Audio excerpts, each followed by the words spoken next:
Brought to you by V-Guard, co-powered by Sensodyne and Vimal. બોલો ઝુબા કેસરી.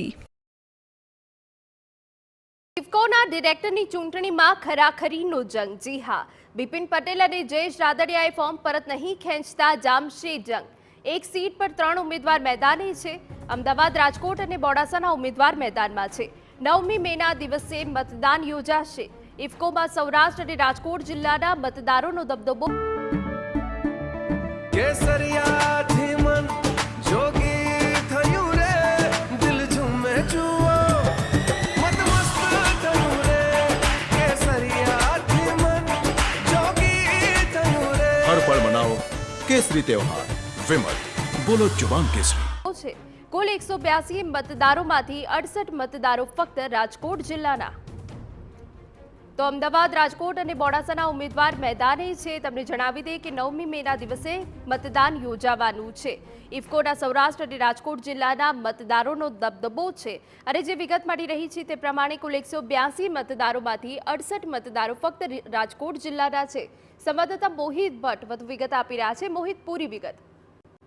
અહીંના સહકારી ક્ષેત્રે ખૂબ જ મહત્વની ચૂંટણી કહી શકાય. તે ઇફકોના ડિરેક્ટરની ચૂંટણીમાં આ વખતે ખરાખરીનો જંગ છે તે જામવાનો છે, કારણ કે ઇફકોના ડિરેક્ટર પદે ફોર્મ પરત ખેંચવાની તારીખ છે તે હવે જતી રહી છે. અને તેવામાં ભાજપના જે આગેવાનો છે તેઓ હવે આમને સામને ચૂંટણી જંગ છે તે લડશે. સહકારી ક્ષેત્રમાં સામાન્ય રીતે કોઈ મેન્ડેટ હોતો નથી, પરંતુ જે રીતે અમદાવાદના બિપિન પટેલ છે તેમના દ્વારા દાવો કરવામાં આવ્યો છે કે ઇફકોના ડિરેક્ટર પદની ચૂંટણી માટે તેમને મેન્ડેટ આપવામાં આવ્યું છે. અને તેની સામે રાજકોટ જિલ્લાના અને સૌરાષ્ટ્રના સહકારી આગેવાન જયેશ રાદડિયા છે તેમના દ્વારા પણ ફોર્મ છે તે ભરવામાં આવ્યું છે.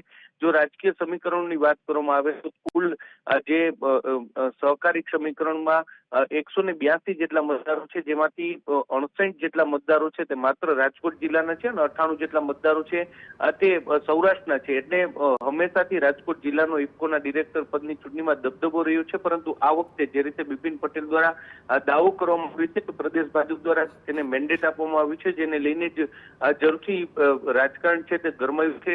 જોવાનું રહેશે આગામી 9 મેના રોજ ચૂંટણી છે અને 9 તારીખે આ અંગે કોનો વિજય થાય છે તે મહત્વનું રહેશે. હાલમાં 3 જેટલા ઉમેદવારો છે તે મેદાને છે, જેમાં અમદાવાદ, રાજકોટ અને મોડાસાના ઉમેદવારોનો સમાવેશ થાય છે. જે રીતે મેન્ડેટની વાત સામે આવી રહી છે, ત્યારે એક વાત એવી પણ સામે આવી રહી છે કે રાજકોટ જિલ્લાના મતદારો છે તે ભાજપના મેન્ડેટ જેમને બિપિન પટેલને આપવામાં આવ્યું છે તેના તરફી મતદાન તે માટેની જવાબદારી પણ સોંપવામાં આવી છે. પરંતુ શરૂઆતથી જ વિઠ્ઠલ રાદડિયા અને જયેશ રાદડિયાનો સહકારી ક્ષેત્રમાં દબદબો છે, ત્યારે કોણ કેટલી અસર પહોંચાડે છે તે જોવાનું સૌથી મહત્વનું રહેશે. જી બિલકુલ મોહિત, નજર રહેશે કે કોનો વિજય થાય છે. ઇફકોમાં સૌરાષ્ટ્ર અને રાજકોટ જિલ્લાના મતદારોનો દબદબો છે. 9મી મેના દિવસે મતદાન યોજાશે.